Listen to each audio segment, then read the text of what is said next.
All right, I guess we back at it one more time.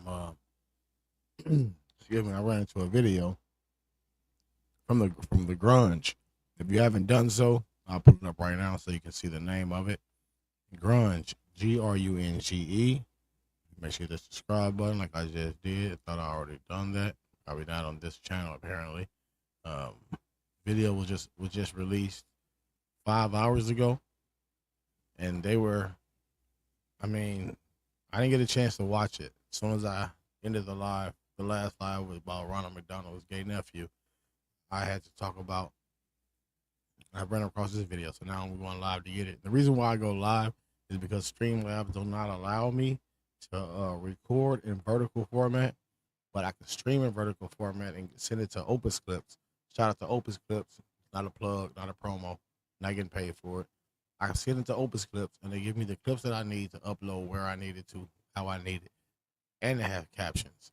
Using AI systems are amazing. I love it to death. That's neither here nor there. The fact is, I can't record in vertical. I can only stream in vertical, and then use the clips from the live stream. It will take the video from the live stream and take it to Opus Clips. So we're going to get into this right here because I want to watch this video.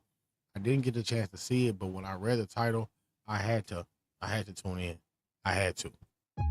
The odd details from the July 13th, 2024 attempt to assassinate former President Donald Trump just keep piling up. We keep learning more about what happened, but it still isn't making any sense.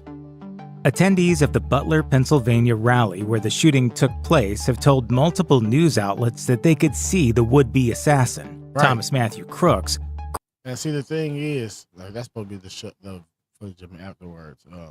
But the thing is, I've heard many accounts that same day, the next day, up until even today, multiple occasions where it's been one person told that they saw the dude up there. They told the police climbed the ladder, and then the dude, they told the police, one of the officers, "I'll blow your fucking head off," and he climbed back down the ladder, radioed it in. And then as they were getting the radios in, shots were going off, so he was able to deliver 10 rounds. I think, if I'm not mistaken, on the first video, Trump's attempted assassination. When I did that live stream, I think that's where I mentioned this at, or I played that video clip. I can't remember for sure. Don't hold me to it. Just know it's there. If you want to find it, just Google it yourself, and you'll find any information that I tell you. If I tell it to you, it's because I saw it out there, and it's there for you to examine it and break down it into finding your own conclusions the same way I do. Hey, I'm not your teacher. I'm just here to give you information for you to find your own way. Crawling on the roof and preparing to take aim. I'm standing there pointing at him for, 2-3 minutes. Secret Service is looking at us from the top of the barn. I'm pointing at that roof. That witness, Greg Smith, told the BBC that Crooks was probably not That's crazy. That's wild, bro. visible to the Secret Service agents because of the slope of the roof. Another witness told CBS News that he saw Crooks on the rooftops, going from one building to another. He also noted that law enforcement was made aware. Many more witnesses. You get what I'm saying? See, it's multiple individuals who say that the law enforcement actually knew what was going on. Had similar stories. A guy beside me looks over and he said, "He has a gun. He has a gun." So if numerous people at the rally saw the shooter well before he opened fire, why didn't the Secret Service and local police act? This familiar. seeming negligence has led numerous people, including Elon Musk and Speaker of the House Mike Johnson, to call for Secret Service head Kimberly Cheadle to resign or be fired. Trump's stage was located in front of 3 side-by-side buildings with sloped triangular roofs. There's another smaller building kitty corner to the stage area, and a larger factory on the other side past some trees. Right. Even though the roof of the building, an AGR International building, was the furthest of all available roofs at around 150 yards, it was certainly within range for an assailant to make a fatal shot with an AR-style rifle like Crooks had. So why wasn't anyone posted up there? ABC News reports that the And that's an amazing question. The building that they're talking about is actually a law enforcement training facility. That's an AGR building. And inside of when it comes to this area, they picked this particular area because of how safe it was. How safe it was supposed to be. Now, why weren't there agents, whether it be Secret Service or local Why wouldn't the local police, knowing that the Secret Service were on one side? Because if you're there, let's just be totally fucking transparent. Okay, let's just use common sense for a second. If you are there and you are one of the officers who are patrolling and actually taking command of this event, this rally, and you know coming in, you have to monitor how many Secret Service agents are coming in. Like you have to know how many of these individuals there are, whether it be those snipers or whatever on the roof. You have to know that these individuals are coming in because you were there as well as they were pulling in. So you've seen and you've been in contact with the individuals who you can say who can relay messages, because you have to be able to relay messaging, because how is it that as a law enforcement, why would you be there if you can't relay messages to the Secret Service? Like, hey, tell one of your people here, tell your people this, tell your person that, tell one of your guys this. You have to be able to reach someone in the blink of a hat because of instances like this. So knowing that there has to be communication between the local law enforcement and the Secret Service that were out there, no matter whatever other departments that were there as well. When you have to have open communication and quick response communication between these individuals, you cannot tell me that they didn't know how many people were there and they didn't know how many roofs were and were not occupied. You can't say that to me. It's not logical. It don't make any sense.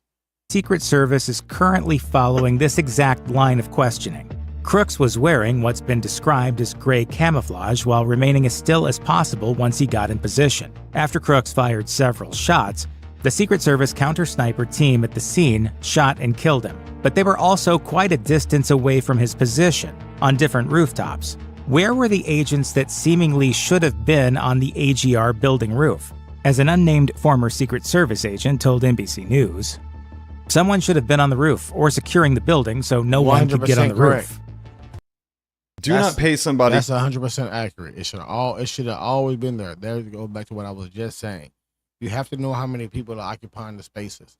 If you don't know how many people are occupying the spaces, how can you properly occupy and handle and do your fucking job? Because you won't know what to do.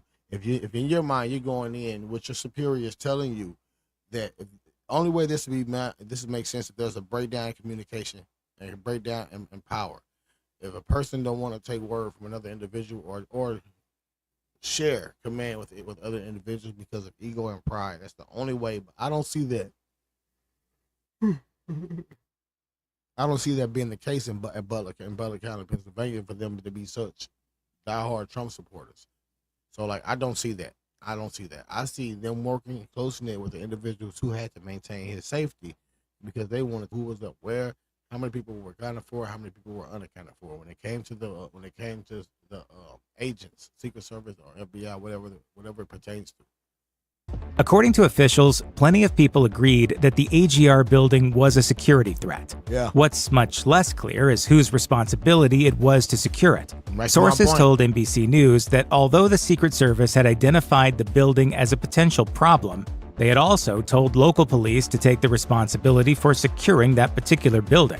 However, Butler County District Attorney... See, they go back to what I'm saying. They told the local police to make sure that building is secure because they already knew that they didn't have enough people accounted for. Richard Goldinger said, the Secret Service ran the show. They were the ones who designated...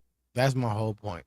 Now, this is what people getting... This is where I'm raising my flag at. It's the only red flag. It's one of the only 4 red flags I have. I'll always acknowledge them once I see them. I will never say shit without being able to give you evidence. When I was saying that, I'm not saying that he doesn't have blood on his ear. I'm not saying that.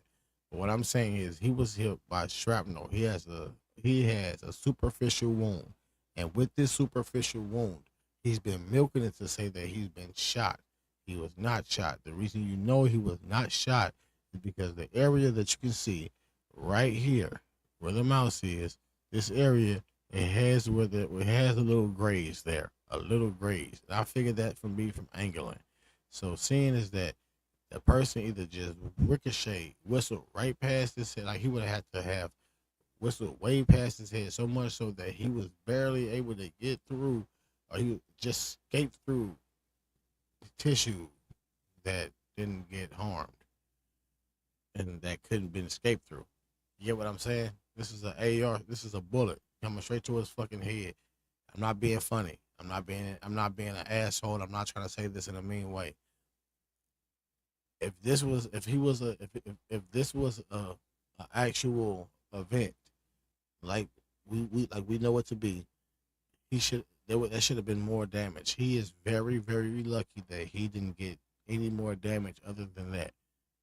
Being honest, because if someone was actually actively trying to take him out, and they were competent with the shots, I don't ever understand how that.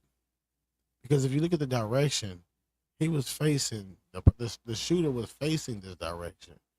So how that was that's why I say that has to be shrapnel that hit him. I don't think he was shot. I think it was I think it was shrapnel. He's just gonna milk it. He's gonna milk it to the end. Who did what.